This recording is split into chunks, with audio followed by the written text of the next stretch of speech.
Oi, boa noite, queridos. Sejam todos bem-vindos. Mais uma noite em que nos reunimos aqui no CCJ Underline Go para partilhar de assuntos pertinentes à nossa fé, à nossa vida pessoal e, de forma especial, nesse mês que a gente tem falado de família, a gente entrelaçar essas coisas, né? Nossa vida pessoal e a nossa vida de fé, a nossa caminhada. O Dr. Felipe já está aí conosco, já vou chamá-lo para, como diria ele, né, sem mais delongas, a gente dá início à nossa noite de partilha, à nossa noite de aprendizado na presença do Senhor. Né? E como não é um papo qualquer, nenhum dia que nos reunimos aqui é um papo qualquer, né? Eu quero invocar aqui a presença do nosso Deus, nós que estamos aqui reunidos em nome do Pai, do Filho e do Espírito Santo. Amém. Nessa Ave Maria que nos consagremos a Nossa Senhora, essa noite seja cheia de bênçãos, como eu tenho certeza que o próprio Senhor preparou para nós, né? Que Deus prepara tudo para nós com muito carinho, que nós possamos corresponder a esse carinho, esse amor de Deus imensurável por nós. Ave Maria, cheia de graça, o Senhor é convosco. Bendita sois vós entre as mulheres, vosso ventre Jesus. Santa Maria, Mãe de Deus, rogai por nós, pecadores, agora e na hora da nossa morte. Amém. Bendito seja Deus. Vamos convidando todas as pessoas que ainda não estão conosco, que estão perdendo tempo para participar desse momento aqui, que promete, a chapa vai esquentar, não vai ser conversinha boba, não. Esperar só o Dr. Felipe terminar de entrar e a gente começar. Nosso tema já está fixado. Olá! Olá, pessoal, tudo bem? Graças a Deus e por aí. Tudo bem, graças a Deus também. Deixa eu botar aqui meu fone para tentar melhorar o som. Eu esqueci de colocar. Gente, aproveita e sinaliza pra gente. Vocês estão escutando tudo direitinho aí? Tá aparecendo? Tá todo mundo aí? Dá um ok pra gente iniciar nosso tema aí, com todo mundo já sintonizado aí, para ninguém perder nada. Como o próprio Dr. Felipe fala, não deixa para assistir no IGTV depois não, porque pode ser que seja hoje que o Instagram vai trollar a gente e Sempre tem essa aconteça alguma possibilidade. coisa. Sempre existe essa possibilidade. Maria Cecília, ótimo, todo mundo na escuta, que bom, que bom. Sejam todos bem-vindos, o pessoal vai entrando aí, a gente vai esperar esses segundinhos, né? Mas a gente já vai se apresentando, porque nós não somos pessoas muito interessantes, não, né? Então a gente vai se apresentando primeiro. A gente se apresenta primeiro, que metade do povo que tá aí já tá vendo minha cara todo final de semana. Mas temos os novatos aí da página do Dr. Felipe. Sejam todos muito, muito bem-vindos. Desde já eu quero agradecer demais essa abertura, né? Que o Dr. Felipe está dando para a gente, de duas coisas que eu tenho certeza, pelo que eu tenho acompanhado do trabalho dele, é algo que está no coração dele também, né? A gente fazer essa ligação entre fé e ciência, e entre igreja, e entre, né, a medicina, tudo que tem que estar aí bem amarrado, né? Eu tenho certeza que é um campo que se abre hoje. Né? Meu nome é Vanessa, faço parte do grupo de oração Caminhando com Jesus, deste Instagram, né, da Renovação Carismática Católica. Esse é o meu marido. Felipe, né? Esse é o meu marido, Felipe. Isso aí. Isso aí. Casados Estamos casados há 11 anos, né? Há 19 anos, graças a Deus. Temos 2 filhos, né? Para quem não nos conhece. E participamos aí do movimento, estamos aí nessa caminhada. Isso aí. Já os anos que a gente participa da caminhada, nós vamos deixar quieto, que é para não condenar que a gente é mais velho que o Dr. Felipe. Nós vamos deixar isso daí mais ou menos subentendido só para os íntimos. Né? Com muito carinho que eu te recebo aqui no nosso Instagram, né? Especialmente, né? Eu não podia deixar de contar, porque você é da minha terra, acredite se quiser, né? Eu sou do Rio de Janeiro, saudades enormes da minha terra, mas estamos aqui morando em Minas Gerais, já na região metropolitana de Belo Horizonte, há uns bons anos já também. Vamos deixar os anos mais quietinhos O sotaque aí. já até sumiu. Oi? O sotaque já até sumiu. Já, mas eu, inclusive, doutor Felipe, vou aproveitar para condenar esse povo mineiro, tudo que está aqui acompanhando a gente. Esse sotaque sumiu por causa de bullying, porque quando eu mudei para cá, eu sofria tanto bullying que eu comecei a retrair, porque eu me concentrava para conversar sem o S. Então aí depois verdade. ele sumiu de vez, de verdade. A família da minha mãe é toda de Minas, né? É de Ubá, na verdade, Minas Gerais, que é da zona da Mata Mineira. E a minha mãe fez o contrário. Ela é de Ubá, Minas Gerais, Tocantins, na verdade, que é do lado de Ubá. E ela veio para o Rio já há exatos 29 anos, que é a mesma coisa que a minha idade. Obviamente, ela se casou e veio para cá. E até hoje ela fala trem. Pois é. Esse trem não sai da linha nunca. Eles não perdem. Então agora, né, para que o pessoal que já está aí também a gente não perder tempo, que você possa, né, se apresentar para aqueles que são da nossa página, que ainda estão dando bobeira e ainda não seguem, começaram hoje ou começaram essa semana, né, para eles entenderem por que você é nosso convidado. Bom, pessoal, primeiro, muito obrigado por abrir esse espaço para que eu pudesse participar aí dessa sequência de lives. E para quem não me conhece, eu sou Felipe, eu sou médico, ginecologista obstetra, trabalho aqui no Rio de Janeiro, capital, e tenho buscado na minha página trabalhar sobre a saúde feminina sob uma nova perspectiva, né? Esse é o títulozinho, a legenda que fica ali na minha página, porque eu como médico, mas também como católico, como esposo, como amigo, enfim, amigo de diversas mulheres, tendo várias mulheres na minha família, cada vez mais fui percebendo que a visão tradicional que se tinha sobre os cuidados da mulher essa visão sempre foi muito impregnada nas últimas décadas de uma visão extremamente feminista, no pior sentido da palavra, não no bom sentido, e que isso estava inferiorizando a condição feminina em si. E que essas mulheres que começavam a perceber que existia uma nova possibilidade de se ter saúde, com uma visão espiritual sobre saúde também, que essas mulheres estavam vivendo à margem do cuidado, né? Totalmente distanciadas de uma conexão com o médico que pudesse dar a elas uma palavra, de fato, uma palavra de esperança, não só um tratamento, mas de fato um tratamento que fosse efetivo, mas orientações que dessem a elas esperanças de poder se cuidar melhor, se conhecer melhor. Não só do seu ponto de vista biológico, mas também do seu ponto de vista espiritual, do seu ponto de vista de sexualidade, daquilo que é inerente ao comportamento do homem e da mulher.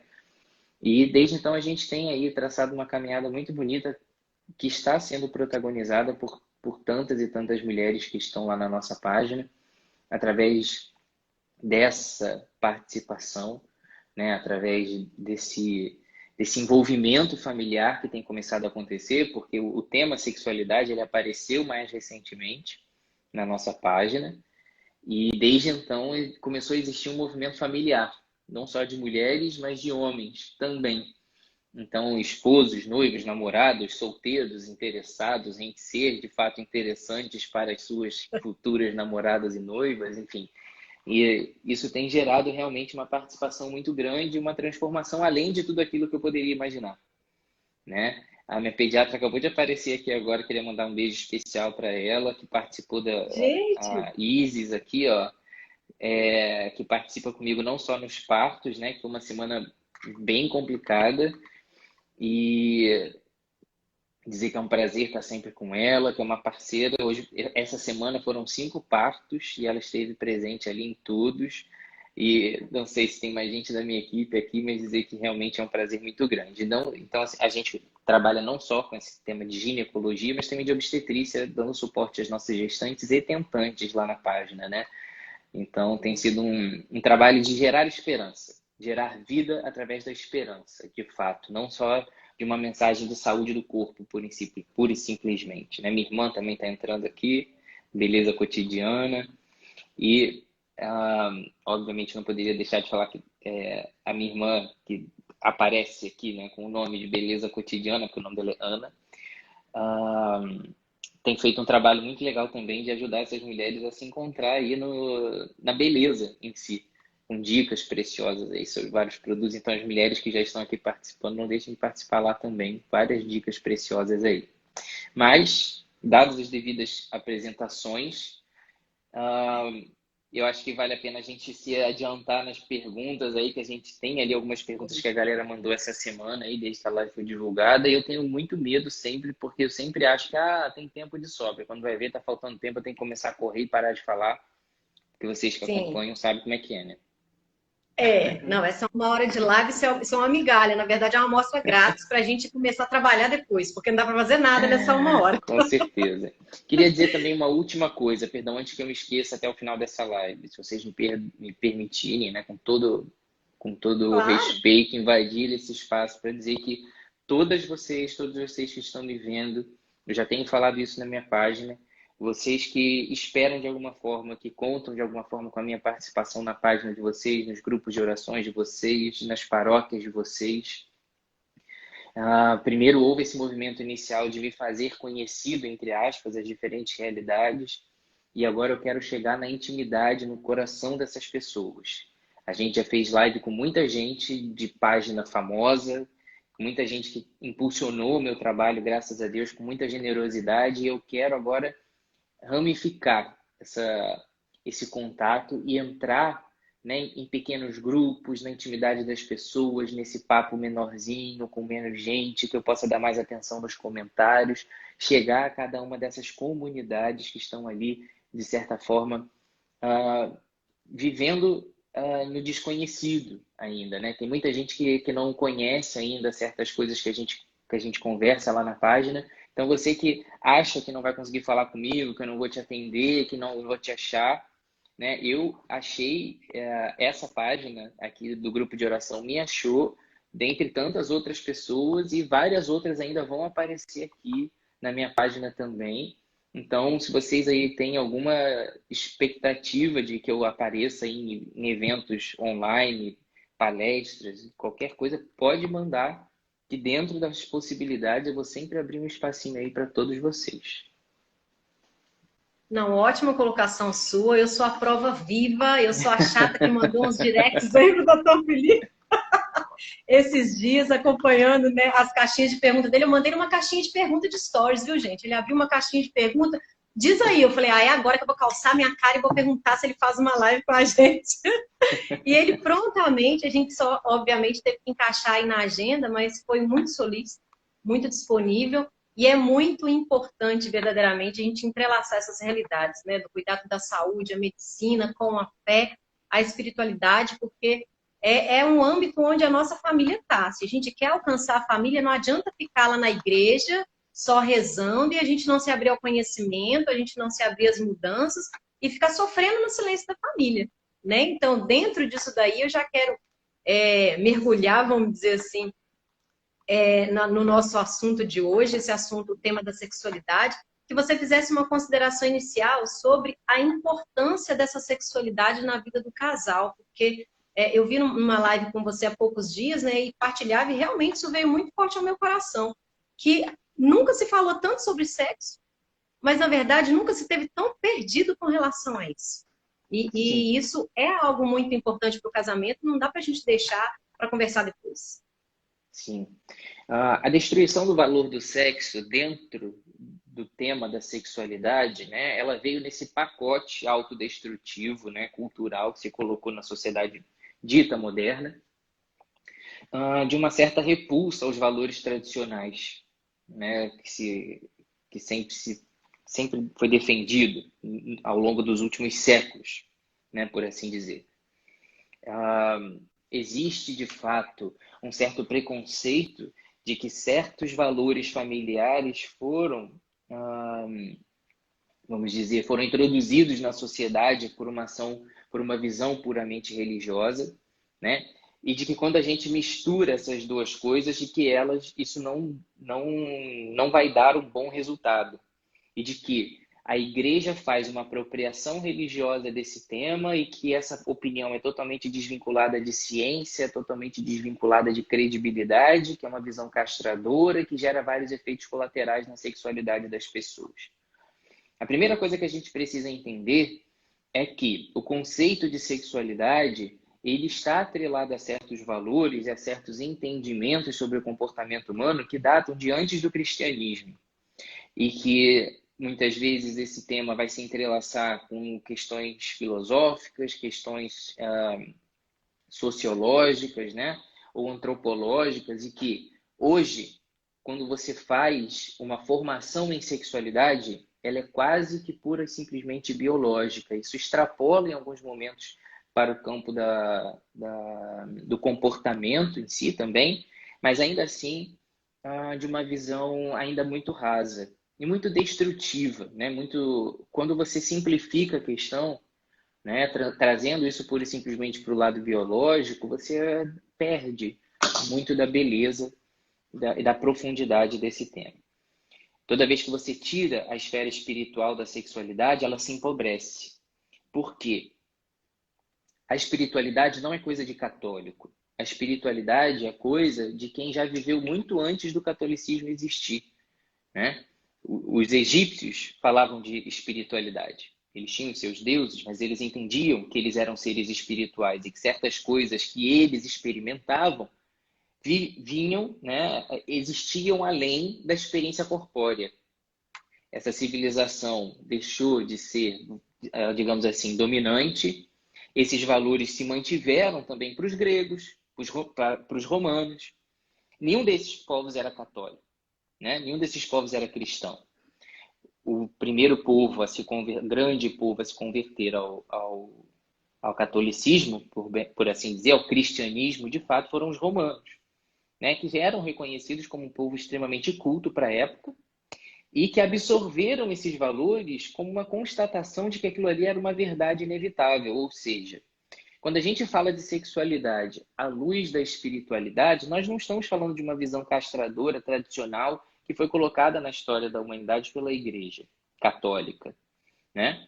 A visão espiritual sobre a sexualidade é uma coisa milenar e que foi se perdendo ao longo das últimas décadas porque a gente foi vivendo esse cientificismo sobre as coisas e perdeu essa noção de que a união de dois corpos ela não é meramente biológica, mas ela tem uma repercussão espiritual, afetiva, emocional, e que se nós entramos para uma relação afetiva, sexual, uma relação de qualquer natureza, sem entender que ela provoca repercussões no íntimo do ser humano e que ela não pode ser considerada como um ato biológico de uma noite só, né? Se a gente perde esse entendimento, a gente empobrece a compreensão do que é a própria existência humana, né? Então, se você não estuda tudo sobre comportamento humano, se você não estuda tudo sobre filosofia, sobre o que é a existência do indivíduo, né, nos seus mais variados aspectos, não só no corpo, mas na alma,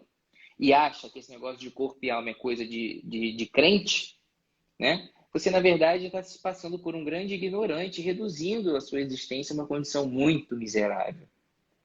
Nessa nova onda de cientificismo que abandona a visão espiritual que o homem tem, é que a sexualidade assumiu essa forma tão rasa, né, de se viver. E que o desejo sexual, a sexualidade, o ato sexual foi reduzido a propriamente a satisfação de um desejo, a saciedade de uma vontade imediata, sem se preocupar com o depois. Eu digo depois, não o dia seguinte, mas essa visão sobre a eternidade, né? Os aspectos inerentes à beleza, ao autocuidado, à doação, à sacralidade do ato. A Igreja Católica trouxe uma visão cristã sobre isso, mas, à luz de conceitos sobre a importância da vida humana, sobre o valor da vida humana que já existiam muito antes, e que as pessoas agora abandonam como se tudo isso fosse lixo, como se tudo isso fosse ultrapassado, e se esquecem que várias outras coisas relacionadas ao comportamento humano hoje já foram compreendidas por estudiosos de muito tempo atrás, foram renovados, né, e preservados pela Igreja Católica, e revisitados, né, e enriquecidos pelos valores cristãos, né? Então, quando a gente entende que a sexualidade ela é exprimida dentro de uma vida, de um relacionamento em que existe amor, em que existe compromisso, em que existe uma sacralidade dos corpos que não pode ser violada de maneira desrespeitosa, obscena, violenta, você encontra a plenitude dessa compreensão no cristianismo. Quando você entende que amar é se doar, é renunciar, e que esse movimento de doação é natural entre homem e mulher, que são os diferentes, que se complementam, e que no reconhecimento desse estranho diferente que te encanta, há um natural movimento de complementariedade, como o livro de Gênesis descreve, por exemplo, você encontra a plenitude desse conhecimento de complementariedade de homem e mulher no cristianismo, no catolicismo. Então, quando você olha para o livro de Gênesis e se desprende dessa discussão meramente científica de que se Adão e Eva realmente existiram, se eles se chamavam Adão e Eva, ninguém estava lá para comprovar, e naquela época a ciência não tinha condições de registrar isso, não dá para achar um corpo e fazer carbono 14 de Adão e Eva. Então não interessa para nós se Adão e Eva existiu. Infelizmente tem gente que se consome disso nos laboratórios, né? Tentando explicar isso e contestar a existência para botar a igreja em xeque. São ignorantes do nosso tempo, achando que são doutores em alguma coisa. Mas quando você olha para a história de Gênesis e se prende ao seu significado, você vê que Adão reconhece em Eva o seu igual, mas um igual diferente, e que ele se encanta naquela beleza oposta, tudo aquilo que de alguma forma lhe faltava, né? E que ali existia uma mulher que foi tirada da sua costela, da carne da sua carne, que é tão semelhante a ele, igualmente digna, e digna de estima e de valor, né? E que homem e mulher assumem condições iguais em naturezas totalmente diferentes. E que, portanto, esse pensamento feminista de uma briga dos sexos, de que a mulher, para ser considerada digna, precisa assumir a condição masculina, é totalmente descabida. Isso é visto de maneira plena no livro de Gênesis. Não precisa fazer pós em sexualidade. Não precisa ter uma tese de doutorado em sexualidade. Leia o livro do Gênesis, você já vai descobrir muito sobre que pequenos ignorantes da época dos judeus, que mal sabiam ler e escrever lá há muito tempo atrás, já souberam descrever simbolicamente essa natureza da complementariedade entre homem e mulher de forma bastante romântica e poética, como aconteceu com Adão e Eva.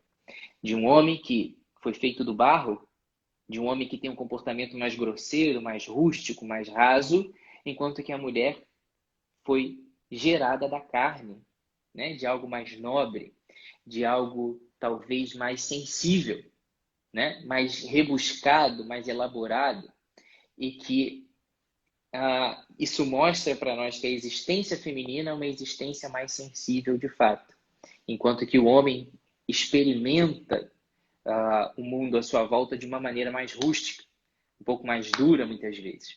E que quando a mulher sai dessa existência mais elevada de ser feita de carne e assume essa existência mais rústica, mais rude de ser feita de barro, essa dinâmica toda da sociedade se perde, ela deixa de ser essa inspiração mais elevada. Então, quando a gente entende tudo isso, a gente começa a olhar para a sexualidade de uma outra forma, entender que aquilo ali não é meramente um comportamento biológico, né? Um encontro biológico de dois corpos, mas é um encontro de duas existências, de duas pessoas, dotadas de todo o significado ali naqueles dois corpinhos que estão ali. E que, portanto, isso não pode ser menosprezado. A gente não pode falar só sobre sexo e pensar assim, prazer, dor, espectros de sexualidade, enfim. A gente tem que olhar para isso com o olhar do sobrenatural. Senão qualquer explicação sobre o que é sexualidade vai ser rasa demais para descrever a beleza desse encontro. Que não pode ser reduzido a uma experiência de cama, né? Algo acontece ali que extrapola a compreensão humana, que extrapola o sentimento humano e que nos conduz para um olhar de eternidade. Se não conduz, não é sexo, é qualquer outra coisa. Então, acho que essa é uma boa introdução para a gente começar a tratar das próximas perguntas que você me mandou. Interessante essa introdução que você falou sobre Gênesis. O pessoal já está pedindo 3 horas de live. Interessante essa introdução que você deu a respeito de Gênesis, que verdadeiramente, né, muito antes de se estudar muito a respeito, o conceito da Bíblia sobre a relação sexual do casal, né, dentro do casamento, matrimônio, apesar de não ter ainda aquela palavra dita ali no Antigo Testamento, né, é que uma pessoa conheceu a outra. E quando é fora dessa dinâmica do casamento, né, proposto ali em Gênesis, não é conhecer, eles só estiveram juntos, né? Mas quando é um casal, eles literalmente conheceram. Então, é uma dinâmica muito mais, como você disse, muito mais do que um corpo que se juntou ao outro, né? Conhecer tem que ser para ter uma realização, para existir verdadeiramente a plenitude ali, né? Desse prazer, dessa alegria, dessa comunhão ali, tem que ter uma comunhão de alma, uma comunhão de coração, é conhecer verdadeiramente o outro, não é só esbarrar, né? Tem algo Exatamente. mais envolvido ali. E você veja que, infelizmente, né, os olhares desatentos, extremamente teóricos e técnicos do nosso tempo, as pessoas realmente acham que estão progredindo na visão sobre as coisas, tentando reproduzir a realidade humana em laboratório e explicar isso. Já falei um pouco sobre isso lá na página, de que tudo que se refere a amor não pode ser comprovado em laboratório, jamais fará sentido para quem tentar entendê-lo nos livros, né?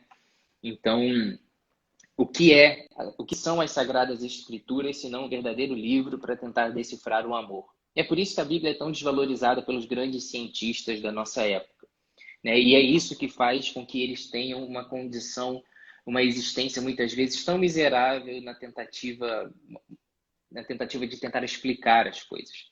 Quando você tem o conhecimento, mas não tem o sentido, né, não tem o filtro do amor sobre aquilo ali, aquele conhecimento se empobrece. E aí você veja quanto se desperdiça quando a gente deixa de estudar as Sagradas Escrituras do ponto de vista realmente do simbólico que está ali atrás. Os próprios católicos, os cristãos de uma maneira geral, tendem a olhar para as Sagradas Escrituras de uma maneira muito descuidada. Essa dinâmica do simbólico, né, por trás da palavra conhecer nas Sagradas Escrituras, ela é mais uma vez menosprezada, não só na passagem no livro do Gênesis, mas também nos Evangelhos. A própria passagem da Anunciação, em que o anjo Gabriel anuncia a Maria que ela será a mãe do nosso Cristo, e ela, de maneira extremamente inocentemente sábia, mas muito bem ensinada na doutrina, né, por seus pais, São Joaquim e Santa Ana, não por acaso ela foi a escolhida, ela não foi aleatoriamente escolhida, mas na sua adolescência, Maria devia ter no máximo os seus 15 anos ali, quando deu seu sim, mas na sua ingenuidade, na sua adolescência ali, dos seus 15 anos, que para aquela época era realmente, hoje uma mulher de 15 anos já faz muita coisa por aí, mas naquela época uma menina do campo de 15 anos, né, sabia muito pouco sobre a vida, mas já tinha uma intimidade muito grande com Deus, uma sabedoria imensa. Quando o anjo Gabriel anuncia a ela que ela será a mãe do Salvador, ela responde dizendo: como isso acontecerá se eu não conheço homem algum? O que ela entende por isso é que ali, naquele ato sexual que gera vida, há algo a mais além do que a troca de fluidos biológicos. E que ela talvez nem entendesse muito bem como seria o ato sexual em si na vida, e passou a vida toda virgem por isso, por não conhecer esse aspecto sexual da coisa, mas ela entende que ali, naquela relação de um casal, existe um quê de intimidade profunda, de conhecimento, de entendimento um do outro, né? Dessas existências que se cruzam ali de uma maneira tão profunda, se entrelaçam a ponto daquilo gerar algo novo e maior. E aí, Maria, que não conheceu homem algum na sua vida, conhece quem? A Deus.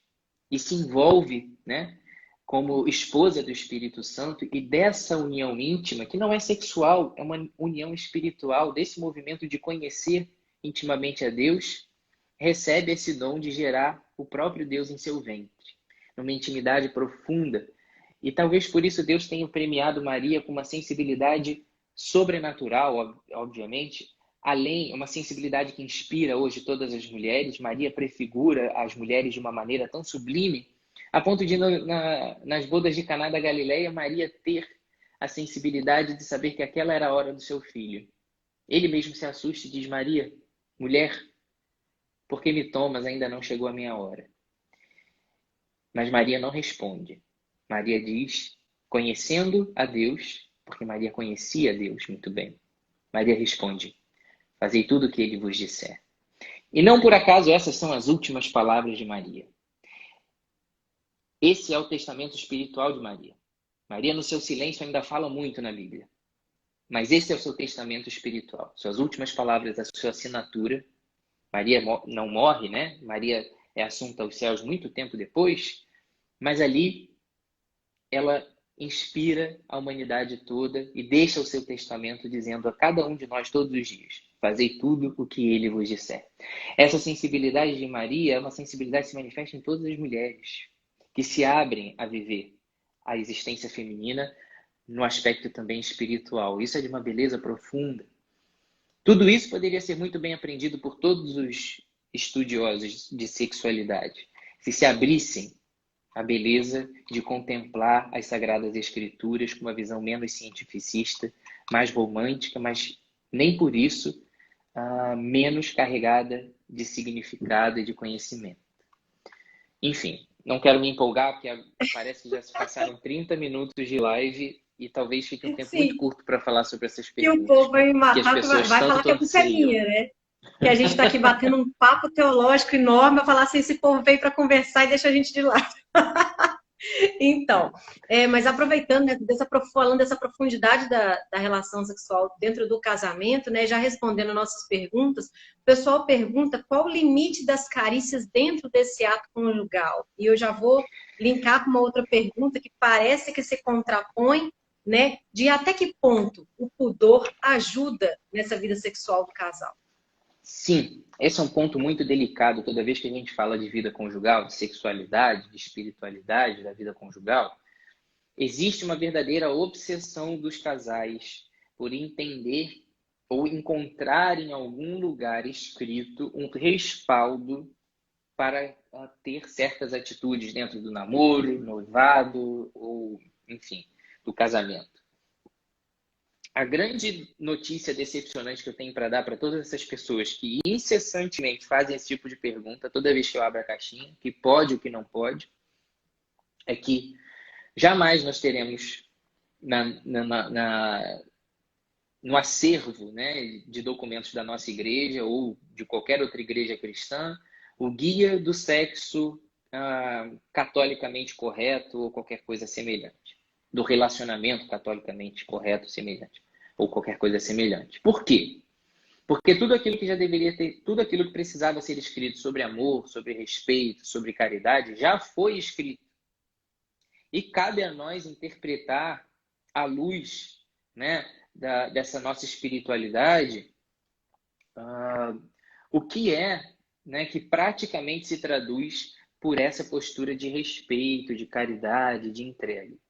A natureza da união sexual entre homem e mulher, ela é tão profunda e tão sagrada, tão íntima, né, que o próprio Cristo diz que o homem deixará a sua mulher e o homem deixará a sua mãe, seu pai, se unirá à sua esposa e eles serão uma só carne.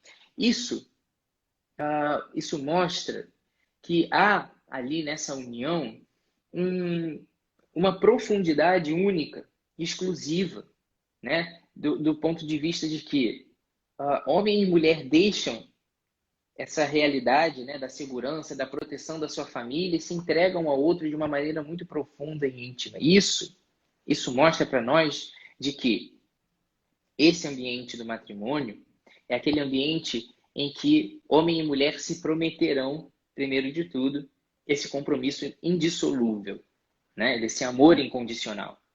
De que ali, naquele altar, homem e mulher assumem esse compromisso de fidelidade. E aí, esse é o selo que garante que ali, naquele relacionamento, haverá de fato uma abertura um ao outro, né, para que esse ato sexual assuma, né, toda a sua transcendência, por assim dizer. Possa ser uma coisa que leve a Deus e não que leve simplesmente um ao outro. Que não seja uma experiência meramente corpórea, mas que seja também espiritual. Porque enquanto não existir compromisso, enquanto não existir fidelidade, aqueles dois poderão ser só mais um na vida do outro. E aí a gente retorna para aquele conceito que a gente estava falando anteriormente, de que nós estamos fazendo mau uso daquilo que Deus planejou para a humanidade. Essa compreensão de que essa união entre homem e mulher, ela não é só corpórea, mas é também espiritual, faz com que o sexo seja colocado no seu devido lugar. De que aqueles dois corpos dotados de todo valor, dotados de toda sacralidade, toda vez que você coloca esse seu templo, esse seu vaso da alma à disposição de alguém que não te valoriza o suficiente, você está profanando o seu corpo e se maltratando, se matando de alguma forma. Dito isso, eu digo que não há, de fato, um limite, né, evidente sobre aquilo que pode e que não pode num namoro, por exemplo. Daquilo que vai ser considerado, de fato, como algo que extrapola. Óbvio. Então eu posso fazer qualquer coisa, vale se é por amor. Não. Não. Isso, primeiro, porque você precisa dar sentido e selar esse amor com esse compromisso indissolúvel. Se não há esse compromisso, esse sentimento, que pode ser um encanto, que pode ser um interesse, pode se perder. E você, na verdade, corre um sério risco de estar atendendo a uma vontade sua, a um ímpeto, a um instinto egoísta, que não de unir-se a outra pessoa, mas de simplesmente usá-la para a sua própria satisfação. No sexo, né, deve acontecer uma entrega mútua, uma doação mútua, né, profunda, total. E isso não consegue acontecer fora do ambiente da vida conjugal. Então, quando a gente olha para essa sacralidade do ato, a gente tem que pensar que o sexo, evidentemente, é algo próprio da vida conjugal. Que fora da vida conjugal, ele perde o seu sentido e por isso ele deve ser evitado. Não é porque é feio, não é porque é impuro, é porque é errado fazer fora do seu contexto, né? E aí, quando você pensa no namoro, no noivado, que são carícias que podem ser feitas ou não, isso pode assumir uma conotação totalmente diferente para a realidade de cada casal. Outro dia me perguntaram na caixinha se no namoro só era permitido selinho. Aí eu pensei, gente, pelo amor de Deus, claro que não, não é assim. Aí o pessoal já começou a me mandar no direct. Olha, mas eu ouvi um padre uma vez falando que não pode beijo de língua, porque isso abre a porta para que aconteçam outras coisas. Mas, horas, se você mesmo tem essa consciência, então não faça. Mas eu respondi esses directs, né, abertamente. Se você trabalha uma mentalidade impura no seu coração, se você trabalha com um comportamento egoísta, imediatista, materialista, totalmente com uma visão totalmente deturpada sobre o que é sexualidade, se você olhar para as mulheres à sua volta, você já estará pecando. Você não precisará beijar ninguém para que isso te leve a uma atitude libidinosa, por assim dizer. Então veja que cada um de vocês que pergunta, cada uma dessas vezes, o que vale e o que não vale dentro de um namoro, de um noivado, para que vocês não caiam em tentação, não existe outra resposta que não recorrer aos instrumentos que Jesus te deixou para que você entre em intimidade com Deus e Ele próprio possa te dizer até onde você vai. Oração, jejum e esmola. Quais são as contribuições que cada um desses aspectos da nossa vida espiritual vai nos deixar? Primeiro, oração. Oração é ouvir a Deus, né? É entrar em intimidade com Deus, é se colocar diante dele de uma maneira totalmente desinteressada, a ponto de que a vontade dele chegue aos teus ouvidos. Então, é esse trabalho de espiritualidade na proximidade com Deus. Jejum. O que é jejum? É só parar de comer alguma coisa? Não. Jejum é trabalhar o domínio das suas paixões, ou seja, saber dos seus limites, ter plena consciência de que a carne é fraca e que o espírito pode pagar muitas vezes quando a sua carne fraquejar. Portanto, doutrine o seu corpo, fortaleça-o com pequenas atitudes de jejum, de renúncia, de abdicar de pequenos prazeres, para que quando chegue nos grandes, você já tenha treinado o seu corpo a resistir. Se você não exercita a oração nem o jejum, nem olha, nem pega na mão da tua namorada, porque você vai estar fraco e você vai pecar. Nem abraça, não senta do lado, nem sente o cheiro. Agora, se você é uma pessoa que trabalha a oração, o jejum e a caridade, o que é a caridade? Né? A caridade é o amor em ação. É o amor que olha para o outro. É o amor que sabe abdicar. É o amor que sabe dar uma esmola, né? Ele pode ser traduzido, ele muitas vezes é usado assim, né? Oração, jejum e esmola. O que é isso? É dar ao outro um pouco daquilo que é seu.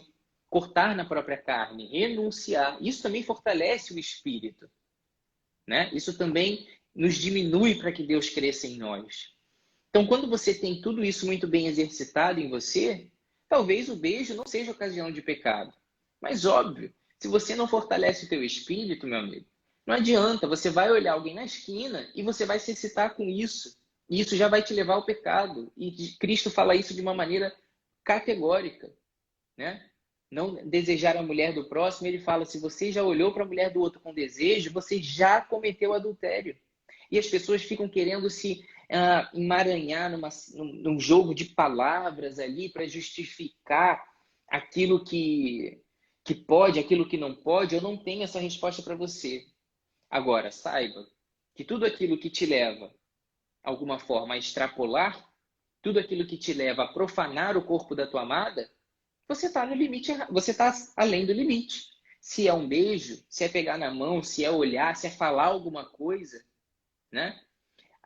Esse excesso de pudor, muitas vezes, gera essa atitude moralista que a Laiana está falando aqui nos comentários. E esse moralismo, né? Esse puritanismo que se coloca em relação ao sexo, não pode isso, não pode aquilo, não pode isso, não pode aquilo, a gente começa a fazer, de fato, aquilo que a igreja nunca quis, que é fazer uma educação castradora, uma educação sexual castradora dentro da igreja. E aí... E nem falar de sexo pode, né? Não se pode nem falar de sexo, porque o ato é impuro, né? O desejo é impuro, né? A tentação, ela existe, ela é própria de quem tem um corpo.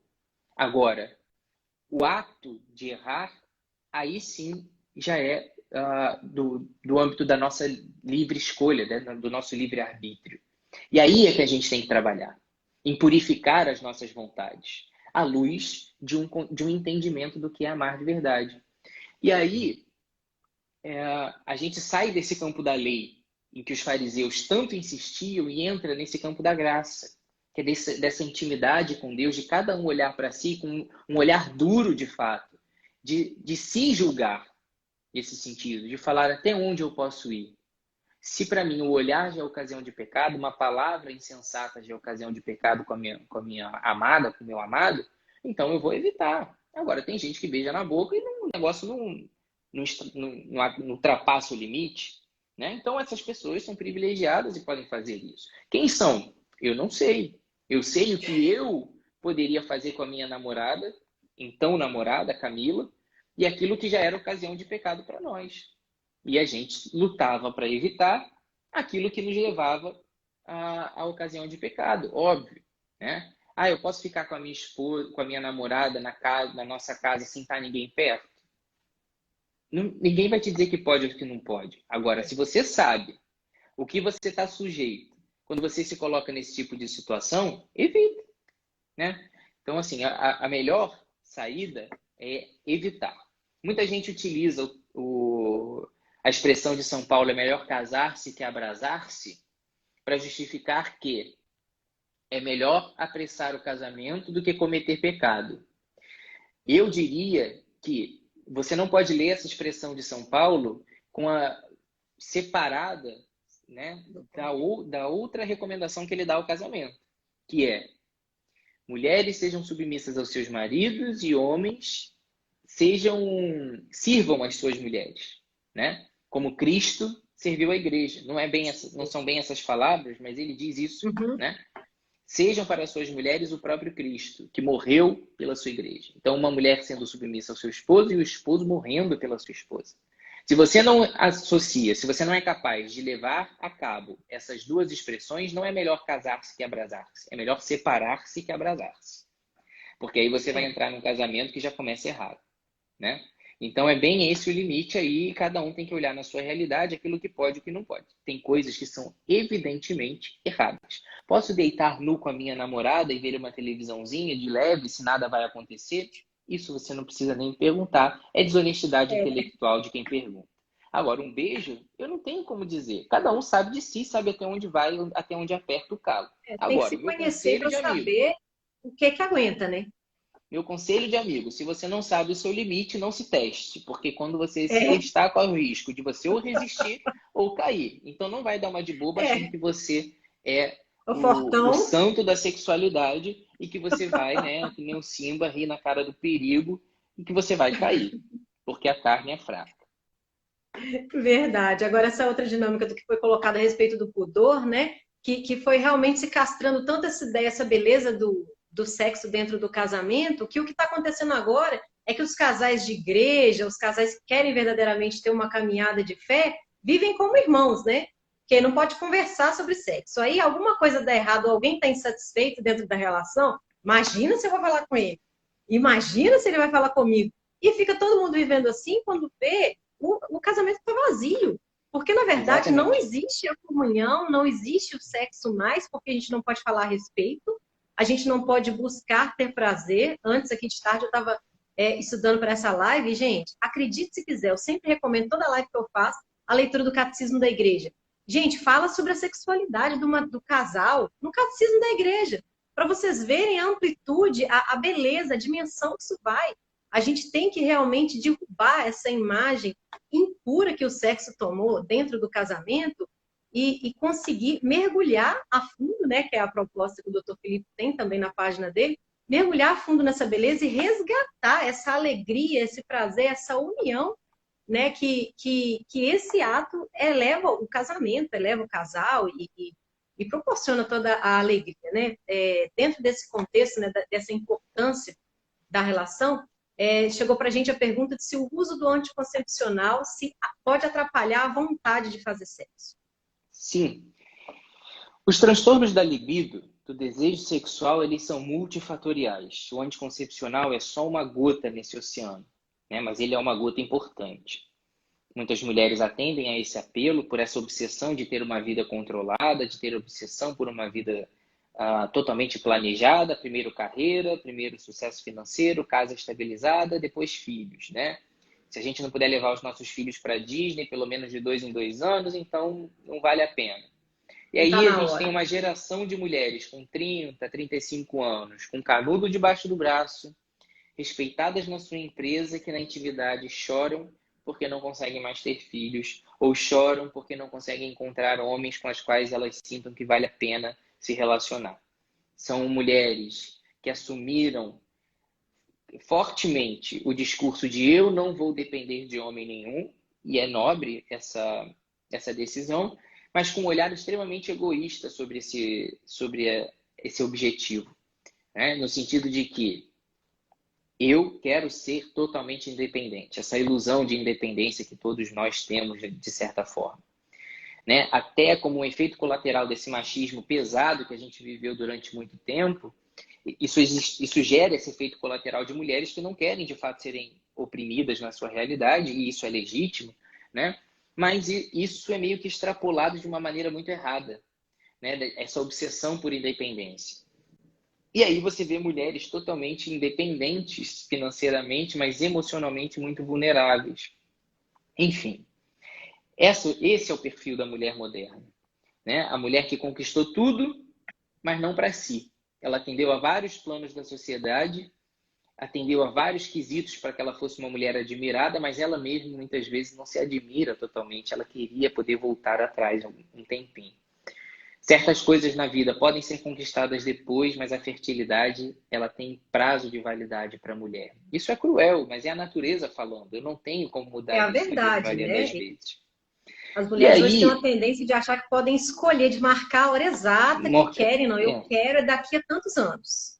exatamente. E aí essa mulher, ela está totalmente despreparada para uma relação interpessoal. Ela é totalmente autossuficiente e ela não sabe mais renunciar. Ela não sabe mais dialogar. Ela não sabe mais abdicar. Ela não sabe mais o que é essa submissão que São Paulo fala para as mulheres, de que isso não é se inferiorizar, de que essa submissão é saber ser receptiva ao outro, dar espaço ao outro na sua vida e gerar algo maior. Essa mulher totalmente na defensiva, e aqui eu vou assumir a parcela de culpa que nos cabe enquanto Igreja Católica, existem muitos cristãos aqui, provavelmente também, que não são católicos, mas são igualmente culpados, infelizmente, de que do outro lado está esse discurso puritano sobre sexualidade, todos esses tabus, a maneira como se fala isso na igreja é totalmente velada, é totalmente marginalizada, totalmente despreparada. Quando a gente tenta falar, por exemplo, na realidade da paróquia em que eu vivi a adolescência inteira, quando a gente vai falar de castidade, eu já vi padres recriminando dirigentes de movimentos jovens, dizendo que esse negócio de castidade é coisa de Nossa Senhora, que não é coisa da nossa realidade, que isso é muito difícil de falar. Então, nós somos culpados por criar essa visão puritana. Se não é puritana, ela é ausente. E aí ela destrói totalmente a visão do jovem, porque se a gente não ensina, o mundo ensina. Se a igreja não ensina a luz do cristianismo, ele aprende na escola. E ele vai aprender o que é uma genitália, o que é a resposta do prazer, e vai aprender com esses terapeutas sexuais contemporâneos de que o que a igreja ensina é repressão e que reprimir as suas vontades gera comportamentos sexuais aberrantes. Eu atendo muitos casais no meu consultório de mulheres que têm vaginismo, que é uma dor insuportável durante a relação. E o vaginismo muitas vezes é consequência desse comportamento castrador da igreja, que ou não fala de sexualidade ou fala classificando o conhecimento, o dedicar-se a esse assunto como algo impuro. E aí essas mulheres são extremamente reprimidas na sua sexualidade e quando vão viver isso dentro da sua vida conjugal, não conseguem se desvencilhar dessa visão obscurecida e sofrem muito nos seus relacionamentos, né? Então nós precisamos, muitas vezes, quando nós falamos de libido, falar não só de anticoncepcional, mas de uma visão ressignificada sobre o sexo, sobre a sua beleza, né? De ser vivido na hora certa, no momento certo, mas que precisa ser preparado antes disso. Porque para o sexo funcionar bem, a sexualidade precisa ser trabalhada. Não quer dizer que nós vamos falar de uma maneira obscena, não quer dizer que nós vamos falar de uma maneira impura, nós vamos simplesmente dar uma visão digna e respeitosa sobre aquilo que vai ser experimentado mais à frente.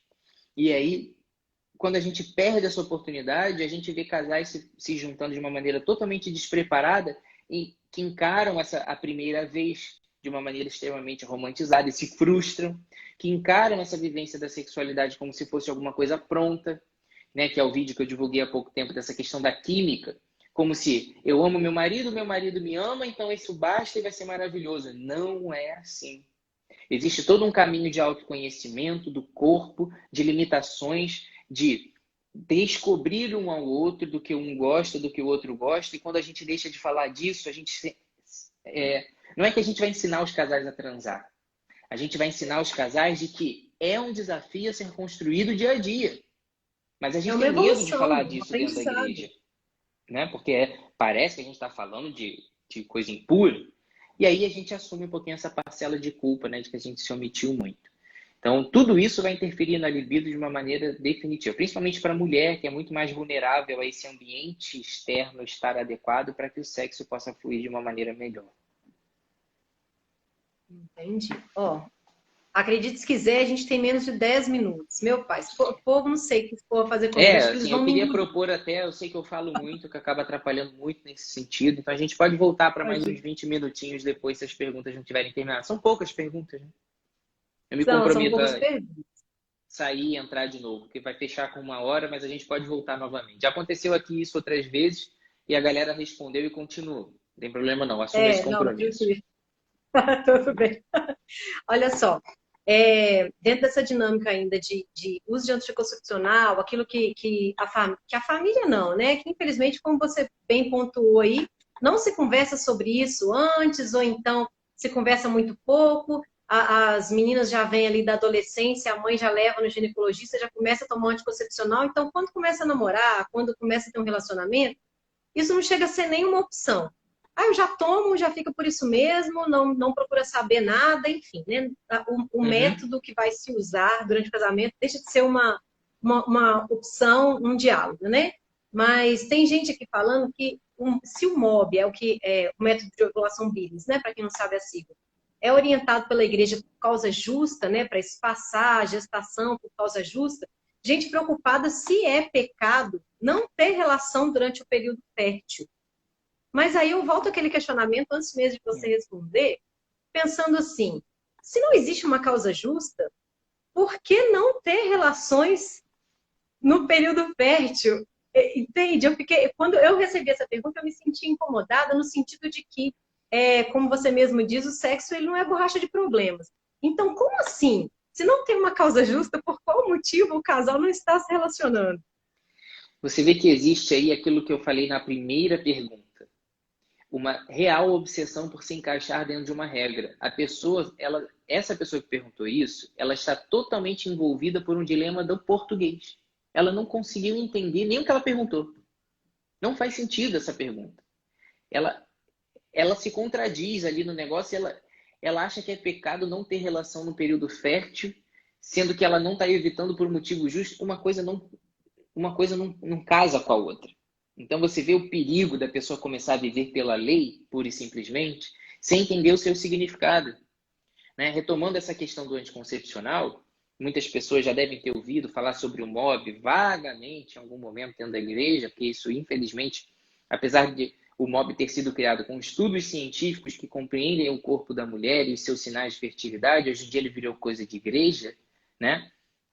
Um método que pode ter um sucesso em torno de 93% aí em evitar gestações, quando a gente olha pura e simplesmente para esse aspecto, e que hoje a gente confia plenamente na pílula, por exemplo, que tem um índice de sucesso de 97%, né? A gente tem uma diferença de 4% entre esses dois métodos, de um parece imensamente superior ao outro, não por acaso, porque não se faz mais propaganda do MOB, porque MOB não dá dinheiro, né? Mas pílula dá, é uma das indústrias, uma das partes, um dos segmentos da indústria farmacêutica que mais vende no mundo, são bilhões envolvidos. E ninguém ganha dinheiro com MOB, né? Até porque o MOB não é um método anticoncepcional.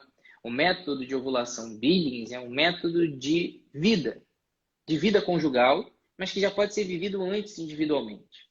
Que é um método de autoconhecimento da mulher, de respeito à sua natureza feminina, de entender os sinais da sua feminilidade muitas vezes à luz dos sintomas que o corpo lhe dá, de entender que a mulher é cíclica, de que a mulher tem períodos de maior sensibilidade e que ela precisa também alimentar a sua introspecção, que ela precisa de uma vida interior forte para que a sua vida exterior seja bonita.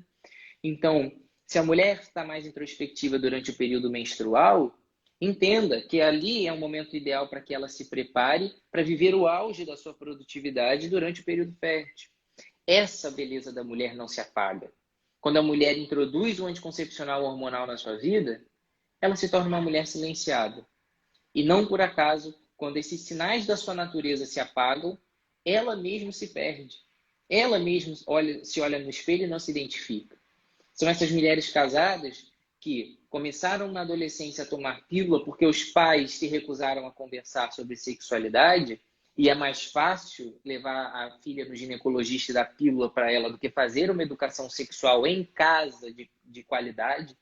Porque educação sexual hoje em dia é na escola, e esse é um projeto social perverso, né, do nosso Estado, né, que o nosso governo atualmente está tentando, a passos de formiga, mas está tentando iniciar isso de uma maneira inédita no Brasil, de direcionar mais a educação para o ambiente familiar, trazer mais os pais para a educação dos filhos, tentando legitimar o homeschooling, por exemplo, tentando fazer uma alfabetização conjunta em casa, né?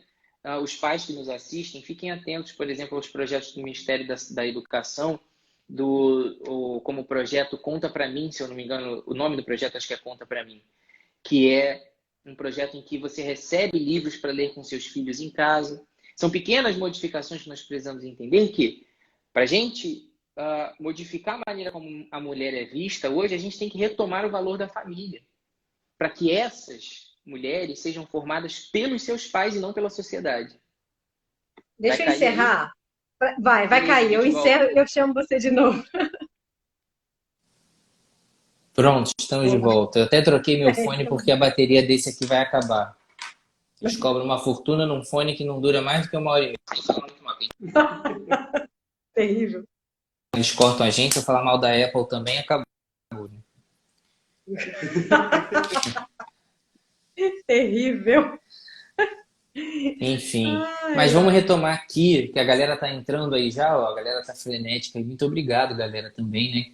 Pela confiança aí, pela parceria. Saber que a galera vai e volta de novo. Olha, eu não posso reclamar, eu tenho até que agradecer também o pessoal do nosso grupo de oração. A gente tem pego uns temas polêmicos nessas lives de domingo, e aí o pessoal começa a pedir, não, gente, encerra a live, começa outra, a gente começa outra, a galera entra toda, Entra tá de todo volta, é mundo isso firme aí. e forte aí. O pessoal caminhando com Jesus, tá lindo demais, tá dando prazer de trabalhar.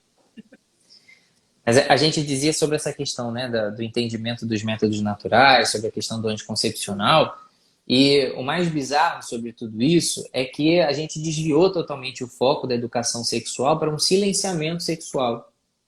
E aí, essas adolescentes começam com seus 13, 14, 15 anos, começando a tomar anticoncepcional. Por quê?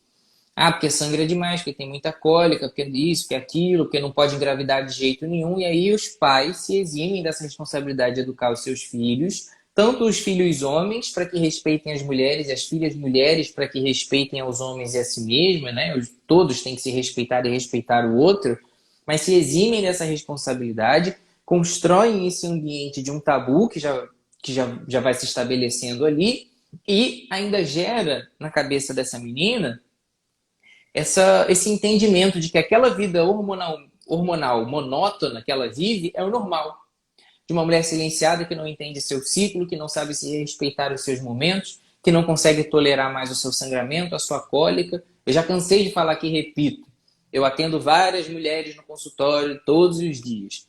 Para todas elas, elas sangram demais, elas têm cólicas demais, e quando eu vou quantificar isso no dia a dia, 90% das vezes é um sangramento e uma cólica normal.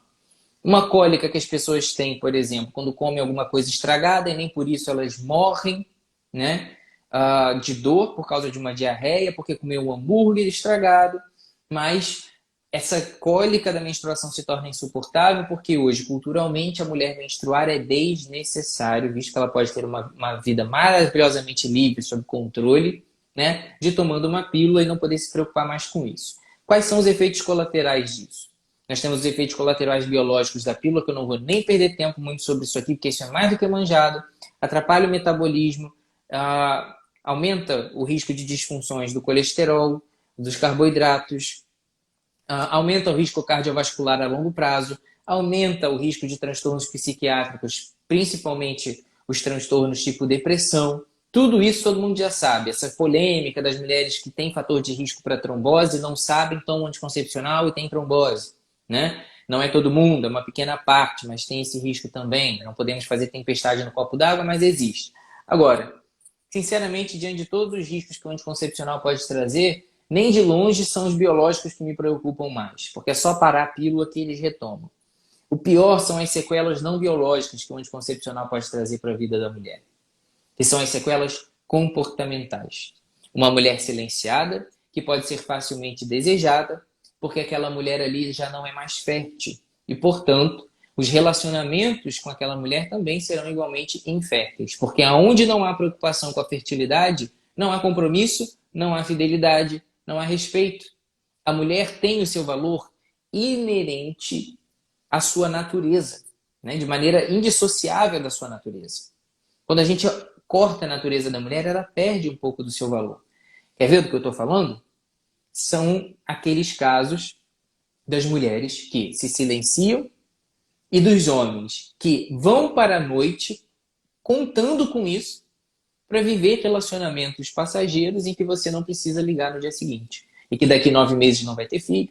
Então essas mulheres são expostas hoje em dia na noite, totalmente silenciadas, muitas vezes também da sua libido, mas tentando entender um pouco do que é essa carência afetiva, essa necessidade de complementariedade, confundindo isso muito, porque não tem esses conceitos iniciais da live ali que a gente falou, sobre o que é uma sexualidade bem vivida, então confunde o que é essa vontade de se unir com o outro, canaliza isso totalmente para uma vontade sexual, quando na verdade existe uma vontade afetiva e emocional que precisa igualmente ser trabalhada. E essas mulheres totalmente inférteis estão prontas para serem admiradas como um pedaço de carne. Por quê? Serão totalmente cobiçadas por aquele corpo que oferecem. Essas mulheres que brigaram tanto tempo para usar anticoncepcional e poderem ser independentes, estão cada vez mais escravizadas pelas suas aparências e pela sua capacidade de serem sensuais e atrativas, sem terem que se preocupar com o tipo de homem que elas estão se relacionando. Por quê? Vai durar uma noite só, então pode ser qualquer um. Essa é a cultura do descartável, é a cultura do superficial, né? É a cultura do material, que colocou os homens em pé de igualdade com uma caneca de chopp, uma taça de vinho, uma partida de futebol, um encontro do final de semana. Então, esses efeitos colaterais do anticoncepcional são aqueles efeitos que não se fala dentro do ambiente familiar. Porque o medo dos pais hoje é que a filha tenha uma DST, é que o filho tenha uma DST, ou que os seus filhos arrumem filhos antes da hora, para não estragar a carreira, blá, blá, blá, blá, blá, blá, etc. e tal. Mas não há uma preocupação com essa formação espiritual, afetiva dos filhos. Os pais se omitem. Quando os pais se omitem, a sociedade ensina. E o que a sociedade ensina é que tudo pode, né, se te faz feliz. Né? Eu já fiz essa brincadeirinha numa live que quem fez essa frase foi Satanás, assinou embaixo. As pessoas tiram a assinatura e divulgam a frase. Né? Nada é errado se te faz feliz. Totalmente diferente. É a mesma coisa que São Paulo fala, só que com outras palavras. Tudo posso, mas nem tudo me convém. Aí está a grande diferença. E aí, essas mulheres totalmente inseguras com seus corpos, né, com a sua sexualidade, com suas questões afetivas, extremamente vulneráveis a transtornos depressivos, essas mulheres se distanciam cada vez mais de si mesmas, criam uma personalidade fraca, uma personalidade vulnerável, totalmente dependente da aprovação externa, porque elas não se conhecem, elas não se entendem, e elas são empurradas para essa dinâmica social de que o sexo não tem nada de mais, ele é mais uma coisa, como qualquer outra coisa que você vive. Só que aí, quando entra na prática, e aí uma noite após a outra nada faz sentido, você conhece vários homens, nenhum deles presta, você se desilude, entende que a raça humana não vale mais a pena, que você já está desiludida, desanimada, que você vai meter a cara nos estudos e fazer a tua carreira. Por quê? Mulheres silenciadas atraem homens que querem ali nada mais, nada menos do que uma coisa passageira. Mulheres que precisam ser desvendadas, mulheres cíclicas, mulheres interessantes, mulheres que precisam ser desvendadas, essas mulheres atraem homens conquistadores, não no sentido barato da palavra, mas homens dedicados, homens maduros, homens que entendem que ficarão com mulheres não por aquilo que elas oferecem em troca, mas por aquele valor que elas têm. E aí, a gente vê mulheres extremamente bem resolvidas, de um determinado ponto, mas extremamente inseguras para falar de relacionamento. Porque se você se coloca como uma pessoa totalmente independente, que não quer nada te atrapalhando, nem o teu próprio corpo te atrapalhando, você só vai atrair pessoas que estejam dispostas a se pendurar em você. Porque você é o porto seguro, é a independente, a mulher que não precisa de homem nenhum. E aí, aqueles homens que querem alguém para depender junto com ele, não vão se prender a ter alguma atenção para esse tipo de mulher, que não quer se misturar com ninguém. E essas mesmas mulheres se perguntam por que só atraem moleques. Então isso é uma dinâmica social muito perversa, na qual a mulher foi totalmente envolvida e que confunde isso com um certo sucesso, né? Uma realização pessoal, porque a sociedade admira isso hoje, admira essas conquistas que aparecem, essas pequenas conquistas do dia a dia, daquilo que é desse trabalho feminino que é invisível aos olhos da sociedade, né? As mulheres perderam a capacidade de se encantar por isso, né? E igualmente de atrair homens que se encantem com essa essência feminina. E aí essa dinâmica social perversa vai se instalando cada vez mais, essas mulheres vão se perdendo por aí e não entendem por que elas não têm mais libido, né? Elas não têm mais interesse por uma vida apaixonante. Elas têm uma vida monótona, tanto hormonal quanto de relacionamentos. E é óbvio que elas não vão encontrar nenhum homem com o qual elas se sintam impelidas a viver alguma coisa mais profunda. E a libido, o desejo sexual, ele é alimentado pela vontade de se unir. E a vontade de se unir só é alimentada pela constatação de alguém interessante diante de você. é a constatação daquele estranho que te encanta, daquele diferente que você não conhece. Se você atrai pessoas que não são assim, a sua libido vai ser baixa mesmo, porque tanto o anticoncepcional pode abaixar a tua libido, quanto as pessoas que você atrai para esses relacionamentos superficiais também não são dignas de serem desejadas nem um pouco. Aí essas mulheres vão sendo levadas, entram em casamentos superficializados, sem terem trabalhado a sua sexualidade de maneira mais profunda, de homens inseguros que igualmente não querem ter filhos logo, porque eles têm que se preocupar com as contas para pagar, com a casa para financiar, com o carro que tem que ter, com tudo isso. E aí existem aquelas duas pessoas de personalidade fraca, que não têm tesão pela vida, e aí não vão ter tesão no relacionamento sexual igualmente. Existe um quê ali do imprevisível na vida do casal que gera uma tensão e uma aflição que quando se Uma combina adrenalina, com né? a Que tal o confiança, teu negócio? exatamente, essa adrenalina de viver um certo imprevisível, não um imprevisível irresponsável, um imprevisível de Uhum. estar pronto para tudo. Porque quando chega essa tensão do que vai ser de nós amanhã, mas junto com a certeza de que eu tenho alguém que está aqui comigo para qualquer coisa, isso casa de uma tal maneira que gera aquela vontade de estar junto. É o que o Ítalo Marcilli chama de tudo dentro, né? Essa estou disposto a tudo com aquela pessoa. Aí disso nasce uma vontade absurda de se unir. É aí que a libido se manifesta como uma realidade espiritual. É aí que a beleza transcende, né? É aí que você olha para aquela pessoa e enxerga além, né? É aí que as coisas começam a ter mais sentido e você passa a não só querer se relacionar com aquela pessoa para ter um prazer biológico, mas é uma companhia que te prende, é uma companhia que te deixa em êxtase, né? É uma companhia que te arrebata de alguma forma e aí você começa a sentir umas coisas que vão além do corpo, que é a tua alma se unindo.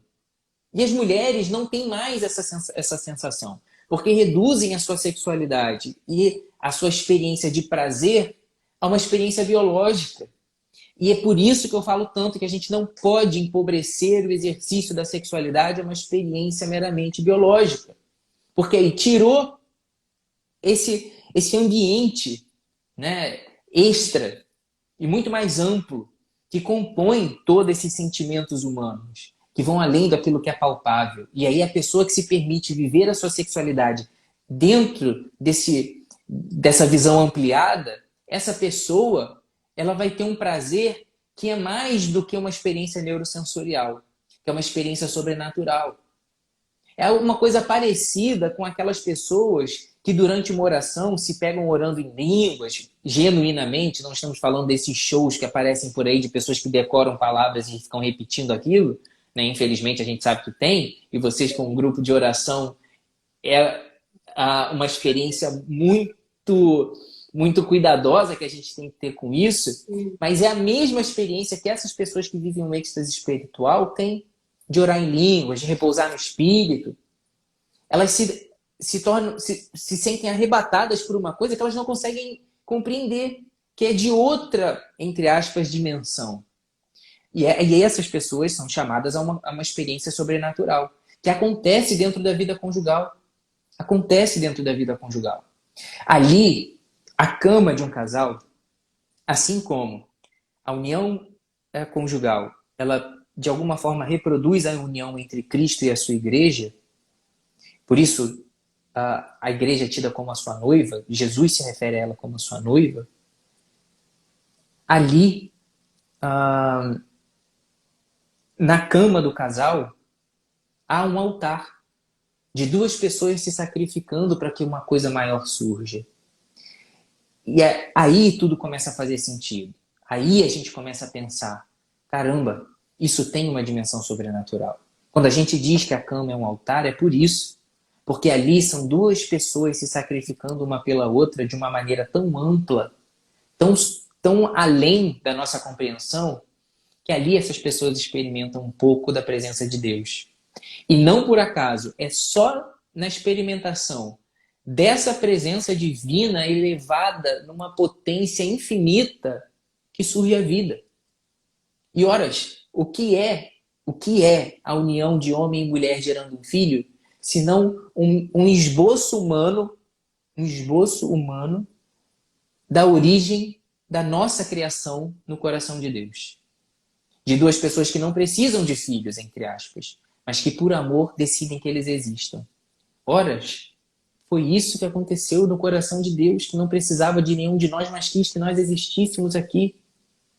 Quando nós nos abrimos a esse entendimento desse aspecto sobrenatural de gerar uma vida, de que ali pai e mãe conseguem vislumbrar um pouco melhor a sensação de Deus, né? Quando um filho te ofende, ou quando um filho se machuca, os pais começam a entender um pouco mais da gravidade que tem o pecado.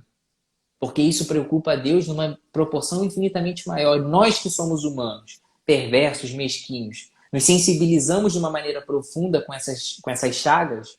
Imagina Deus, que vive essa experiência em plenitude.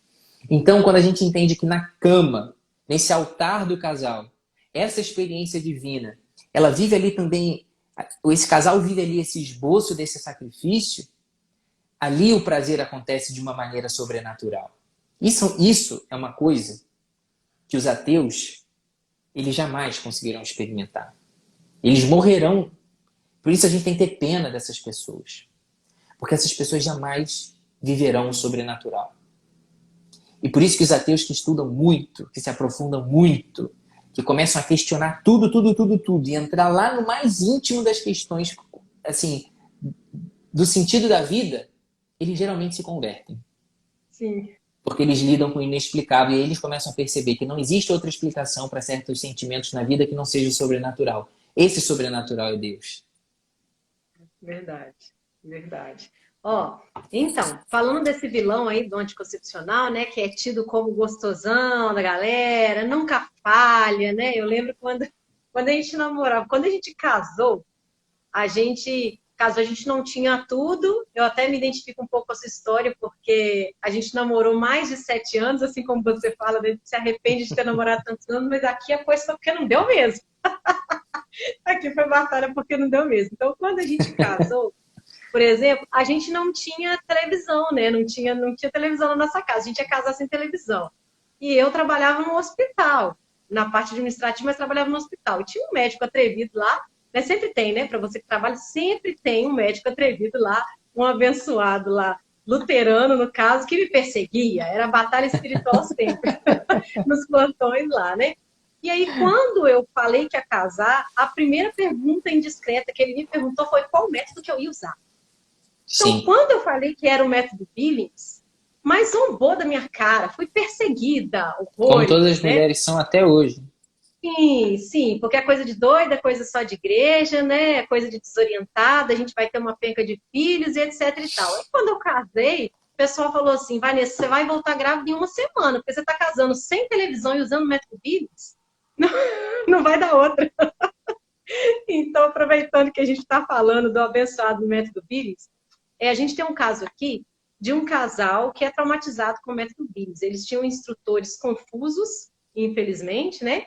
E eles tiveram um bebê não planejado por causa dessa má instrução, enfim, aí traumatizaram com o método, mas eles querem voltar, né? E outras pessoas aqui também estão pedindo dicas de como introduzir assim o Billings, né? Como é que faz para começar? Alguma dica, especialmente para esse casal traumatizado? Sim, essa é uma questão muito delicada, né? Eu sempre que eu falo sobre método natural, procuro dar o crédito devido a Saint Lafan. Por quê? O método Billings, ele já sofre preconceitos suficientes, então nós precisamos unir os nossos esforços para fazer com que esse método seja redescoberto. E mais ainda, que as pessoas entendam que os métodos naturais hoje em dia, o Billings exerce isso com uma profundidade maior, assim como o método Creighton, que é bem parecido com o Billings, né? Ele é um método de observação da fertilidade através do muco, das sensações que ele provoca na vulva. E esses dois métodos, eles foram criados por pessoas católicas.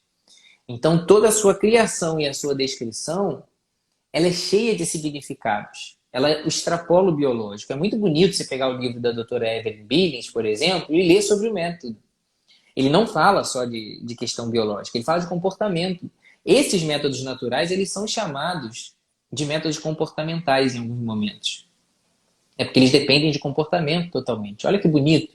Um método que já entende que sexo é comportamento, que não é só biologia, né?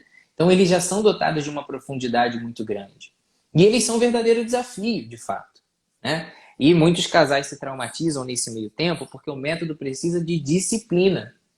O método precisa de conhecimento. Não é tabelinha. Billings e Creighton não são tabelinha, tá? Então você que faz conta de período fértil, porque é a partir do dia tal até o dia tal do ciclo que não pode. Isso não é Billings, tá? O Billings, ele tem uma série de regras. Ele tem uma notação gráfica que você precisa colocar ali. Toda uma sistematização. Então, para você dizer que você faz o Billings, você tem que passar por um instrutor, ser devidamente orientada, ou o casal orientado, que é o ideal, porque o homem tem que conhecer o Billings junto com a mulher para saber o que ele está fazendo. Por quê? Quando um não quer, dois não transam, né? Adaptando o ditado. Então, se o homem está envolvido nesse entendimento, ele participa dessa dinâmica e desse comportamento.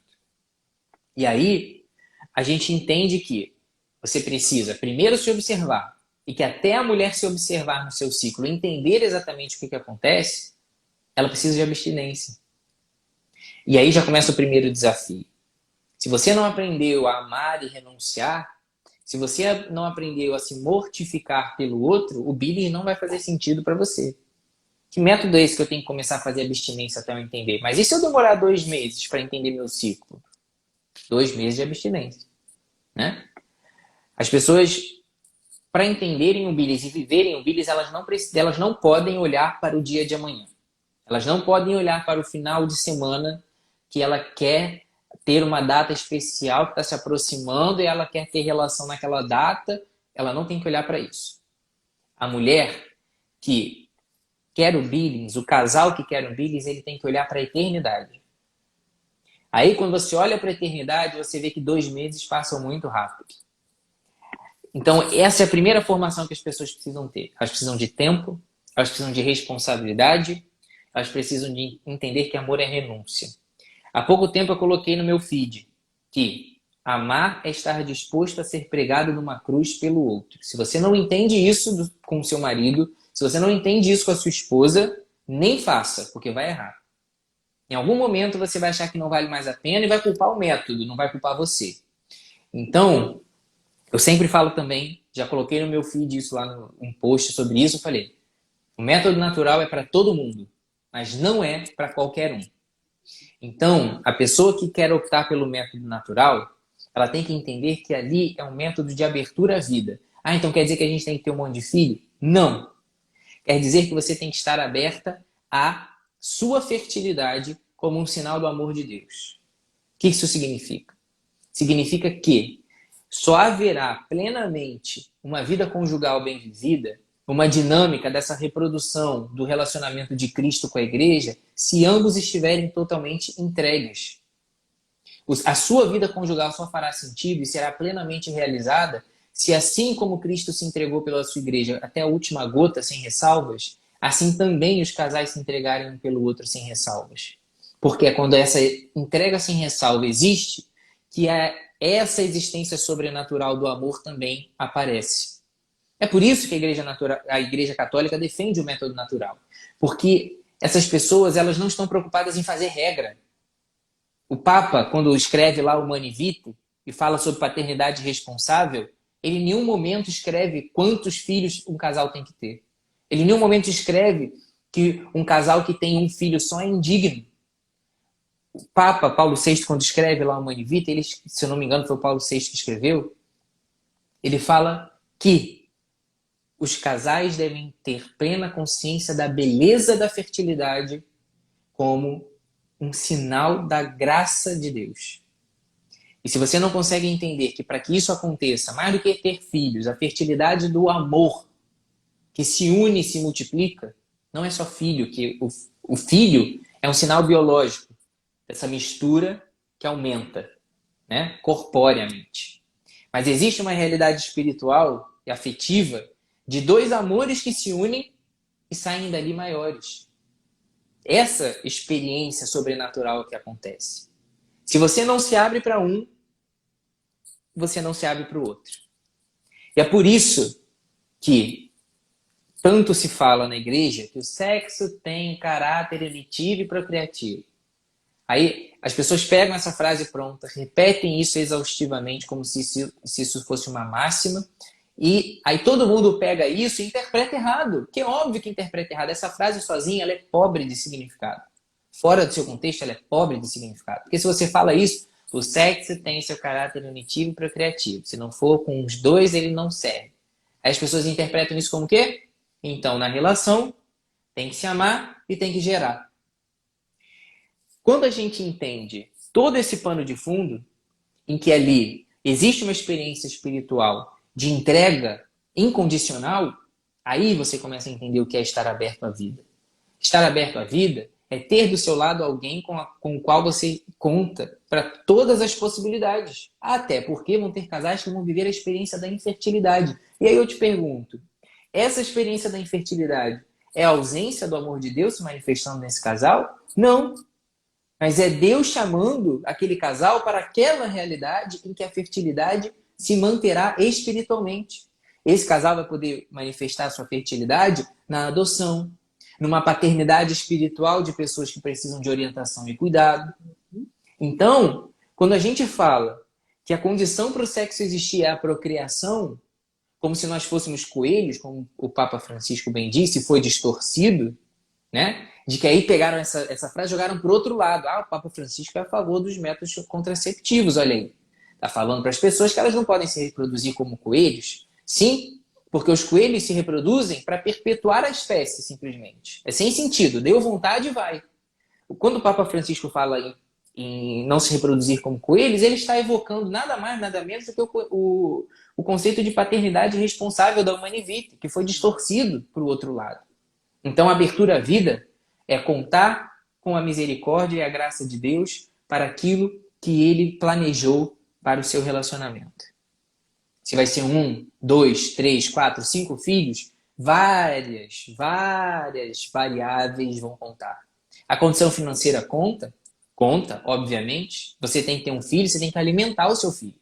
O que não pode é ter mesquinharia para contar com a alimentação do seu filho.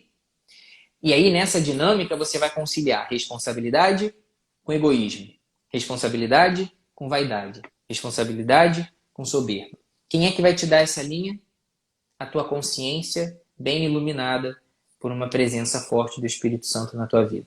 Como é que isso vem? Oração, jejum e esmola. Vou dar minha experiência pessoal aqui. Eu só comecei a ter uma existência mais desapegada quando eu comecei, de fato, a abdicar das minhas vaidades. Eu não fiz nenhuma leitura maravilhosa que me convenceu, porque eu já sabia disso tudo. Desde os 15 anos eu estudo sobre isso, quando eu participei do encontro de adolescentes da igreja e conheci a Camila. Nenhum conhecimento nesse mundo me convenceu de que eu tenho que estar pronto para tudo. Só começou quando eu comecei a cortar na carne. Quando eu olhava assim e falava, pô, R$10 para dar para o mendigo, eu não sei nem o que ele vai fazer. Pega esses R$10 e dá. Abri a carteira, o carinha tá no sinal pedindo dinheiro. Abri a carteira, só tem nota de 50. E agora? Vou falar que não tem. Pega essa nota de 50 e dá. Tu não vai morrer de fome por causa disso? Acabou de sair do drive-thru do McDonald's, o carinha te para e pede o lanche. Fala que você só tem esse, que você tá com pressa. Não dá a porcaria do lanche, porque você para em outro lugar e compra outra comida para você. Aí, eu comecei a exercitar nas pequenas coisas a renúncia. E aí, as coisas começaram a fazer sentido para mim. Falei, você faz tempestade no copo d'água com tudo. Tudo para você é demais. R$20 para você é muita coisa. É por isso que você não pensa em ter filho no momento, a qualquer momento. Porque para você, tudo tem que estar conspirando, os planetas têm que estar alinhados para você poder ter filho. Porque você é mesquinho, você é miserável. Tá vendo como é que não dói dar dinheiro para o mendigo? Tá vendo como é que não dói dar comida para quem tem fome? Tá vendo como é que não dói você comprar uma bala que você não vai comer no sinal, mas para você ajudar uma pessoa que está trabalhando? Então, essas coisas só começaram a aparecer no meu coração quando eu comecei a parar de botar açúcar no café. Porque eu sempre falei, eu não tenho condição de tomar café sem açúcar, porque eu gosto do docinho. A gente adora ter uma vida doce. Ninguém quer provar o amargo, mas é o amargo que fortalece. Né? E aí, a gente começa nessas pequenas coisas a entender mais o sentido de Jesus pregado na cruz. Aí a gente começa a ter uma existência menos miserável e menos mesquinha. E aí a gente consegue entender que, na grande maioria das vezes, quando a gente está adiando gestação, a gente não está sendo responsável. A gente está sendo egoísta. Egoísta. Ah, mas e aí? Eu vou ter 5, 6 filhos? Eu não sei, eu não sou o juiz da tua vida. Eu não sou o juiz da tua vida, eu não estou aqui para dizer quantos filhos você tem que ter. Se um para você é o que dá, é o que dá. Agora seja generoso. Esteja totalmente presente na vida do teu filho. Para de espraguejar a tua família. Para de espraguejar a tua esposa. Para de ficar com essa cara amarrada toda vez que alguém te pergunta como é que vai o teu casamento. Começa a se doar. Começa a abdicar. Começa a renunciar. Começa a parar de ter razão. Começa a rir mais quando você fala da tua esposa. Começa a rir mais quando você fala dos teus filhos. Para de contar a vida da tua família para os outros como se fossem só os problemas. Porque meu filho vai reprovar, porque minha esposa só gasta, porque meu marido é um grosso, porque meu marido não ajuda em casa. Começa a olhar para as coisas boas que acontecem na tua casa, os verdadeiros milagres do dia a dia. Não adianta nada ter 5, 6, 7 filhos. E aí quando as pessoas te olham na rua, tá sempre com aquela cara amarrada, sempre reclamando dos filhos, sempre reclamando que tá exausta, que não se aguenta, que não sei o quê. Aí você olha e fala assim, essa família tem 6, 7 filhos. Adoram falar que são abertos à vida, porque cumprem a regra, porque não sei o quê. Eu quero ser assim? Essa gente cabisbaixa, essa gente carrancuda, falando que Deus é maravilhoso, quando olha na rua tá todo mundo mal encarado. Quando vê no movimento da igreja, tá todo mundo tá o tempo inteiro discutindo o marido com a esposa, não se entende em relação à educação dos filhos. O que adiantou ter tanto filho e não educar? É isso que é paternidade responsável. A gente tem que começar a se preocupar com isso e ser generoso, não no número, mas na qualidade. Exercitando o jejum, esmola e oração, porque essa vida vai te dar intimidade e aí você vai começar a entender o que realmente Deus está te chamando a fazer. Às vezes vai ser um filho só. Tem gente que vive morrendo de medo de ter vários filhos. Aí na primeira gestação tem uma complicação, tem que tirar o útero fora e tem um só. Aí se arrepende de não ter começado mais cedo para ter vários agora. Isso que não pode acontecer. Isso que não pode acontecer. Verdade. Tem uma última pergunta aqui que, na verdade, eu não fiz, mas eu, particularmente, acho que ela está respondida nas entrelinhas, porque tem gente perguntando como reacender a chama do relacionamento. Eu acho que, já voltando a toda essa essência, acho que a primeira metade da nossa primeira live, na verdade, responde tudo, né? Que não é um apetrecho que vai reacender a chama do relacionamento, né? É redescobrir a essência, é voltar na raiz e redescobrir a essência desse relacionamento e vamos dizer assim, apimentar esse relacionamento com amor verdadeiro, né? Com essa verdade do relacionamento. Então, né, como o nosso horário já está estendido, né? Pedir perdão a Camila que está aí, né? Vou devolver o doutor Felipe para a família dele, mas para o pessoal que já está aí, né? Falando que já pode marcar a próxima live, é claro, eu não sou bobo, não posso perder a oportunidade, né? Agradecer mais uma vez a sua disponibilidade, todo o material, tudo que você tem, né, disponibilizado para a gente, né? Não só no seu Instagram, mas os cursos que tem gente aí, eu comprei, tem gente aí também que já adquiriu e etc e tal. Então, tudo que a gente puder fazer para somar, né, nesse trabalho com as famílias, do resgate da felicidade desses casais, tudo é válido, né? Então, que esse canal, né, eu espero que seja um canal aberto. Por mim, a gente já marca mesmo uma live dentro da sua abertura, da sua possibilidade. Já vou ser ousado no Espírito Santo e vou convidar de uma vez para mês que vem você estar de volta com a gente dentro das suas possibilidades. Com certeza, assim, eu estou totalmente aberto a todas as pessoas, todos os movimentos de igreja ou fora de igreja que estejam dispostos a conversar mais sobre isso, dentro aí das possibilidades da minha agenda. Não sei se eu consigo para o próximo mês, mas aí temos que planejar isso a longo prazo, que eu acho que já tem para os próximos 2 meses, já tem live com um monte de gente. Vou ter o que não, às vezes nem vai ser live, mas eu tenho, por exemplo, uma reunião pelo Zoom com a pastoral familiar da Diocese de Itabuna, se eu não me engano aí também. Vou tentar transmitir ao vivo em paralelo pelo meu Instagram, né? Vou ver se isso vai ser possível, como é que você vai fazer. Mas a gente vai se acertando assim. Tá? Então, não só vocês, como todos que nos assistem, saibam que aqui eu assumi isso como uma missão de atingir cada vez mais pessoas, de fato, né? Que a gente não pode se calar. Se nós nos calarmos, as pedras falarão. Então, que a gente use esse meio, né, das mídias sociais para atingir cada vez mais pessoas. Então, me coloco à disposição e agradeço muito a oportunidade de estar aqui mais uma vez, tá? E por essa live incrível em que as coisas acontecem sempre acima das nossas expectativas. Já estamos aí para 1h40, né? Eu falei que a gente ia ficar mais 20 minutinhos, eu acho que a gente ficou mais 40 minutinhos de novo, né? Então, fico muito feliz de poder participar de verdade. Não, maravilhoso, né? Muito, muito obrigada pela disponibilidade. Para quem não está acompanhando aí, gente, realmente a semana do Dr. Felipe não foi fácil, a meninada resolveu nascer toda de uma vez. Nós mantemos firmes e fortes. Foi. Saímos a cada dia espremidos como limão, como diria São José Maria Escrivá, né? Que teve o seu dia celebrado há pouco tempo. Se a gente não chegar no final do dia exausto por ter se consumido pelo outro, provavelmente aquele dia não valeu a pena. Provavelmente a gente viveu mais um dia na nossa zona de conforto. Isso aí. Então, que para todos vocês que nos acompanharam, nosso muito, muito obrigado pela fidelidade de vocês, né? Se Deus quiser, a gente continua aí dentro das nossas possibilidades, dentro das agendas, a gente retorna, né? E depois, doutor Felipe, vou pedir para você indicação de outras pessoas também, né? Que a gente está precisando para fazer outras lives aí. Depois eu tomo a liberdade, te mando outro direct. Estou à disposição. Com certeza você e sua família, né, estarão aí em um lugar privilegiado na oração, do nosso grupo de oração constantemente. Muito obrigado. Né? Por que você acha que eu sou bobo? Que eu não vou recusar live com grupo de oração?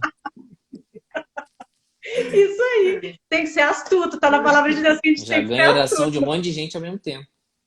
É isso aí.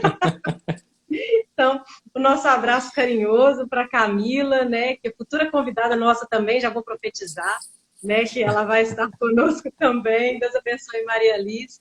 Um abraço grande para todo mundo que nos acompanhou e para todos vocês. Grande abraço. Muito obrigado. Se Deus quiser.